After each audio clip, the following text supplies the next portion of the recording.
Sur l'autoroute Rabat-Casablanca, ça roule sans embûches.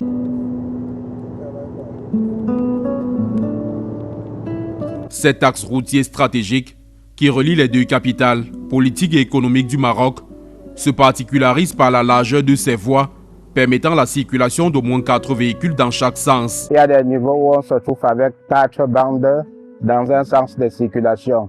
Et à l'observation, vous voyez déjà que l'autoroute est protégée par des murs, ce qui empêche aux populations qui vivent de part et d'autre de la route de venir sur l'autoroute. Et à des niveaux où il y a des habitations, il y a des passerelles qui permettent aux populations de traverser. Aussi, à plusieurs endroits de cette autoroute ont été installés de larges panneaux électroniques qui donnent des informations essentielles, entre autres, sur les mesures de sécurité à respecter. La vitesse maximale conseillée en fonction de la météo.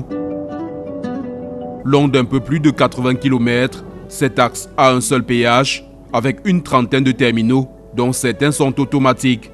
Là, essentiellement, je lève mon passe. Il me reste 19 dirhams. Voilà mon solde. Tu vois. Ouais.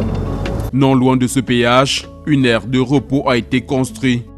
Après une trentaine de minutes de route, nous sommes à l'aire de repos de Bousnika, à moins de 40 km de Casablanca, la capitale économique du Maroc. Ici, pendant son repos, le passager a à sa disposition des restaurants, des mosquées et des toilettes où il peut refaire ses forces avant de reprendre la route. L'autoroute Rabat-Casablanca, comme plusieurs autres, construite à travers le royaume chérifien, est le fruit d'une vision du gouvernement soutenue par des partenaires privés. Des privés viennent construire à travers le péage, récupèrent leur argent et un bénéfice. Et ceci se fait sur un certain nombre d'années. C'est parfois des contrats de 20-30 ans. C'est un peu ça qui permet de développer le pays. Cet axe n'est pas le seul qui relie les deux capitales du Maroc. Il existe également les routes nationales qui, contrairement à celles-ci, n'ont pas de péage. Les routes nationales sont différentes des autoroutes. La longueur et la distance pour relier deux villes est parfois plus grande. Le trafic est moins dense. Or, sur l'autoroute, c'est plus large, c'est plus court.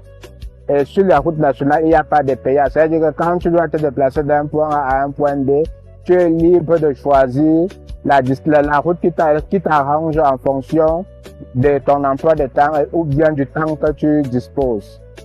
Mais les routes nationales sont aussi toutes entretenues. La qualité de la chaussée et les mesures de sécurité limitent considérablement les cas d'accident de la circulation. Le risque zéro n'existe déjà nulle part. Il peut aussi avoir des accidents dus à la maladresse du chauffeur, mais pas à l'état de la route. Le chauffeur qui roule a une vision assez large sur la route.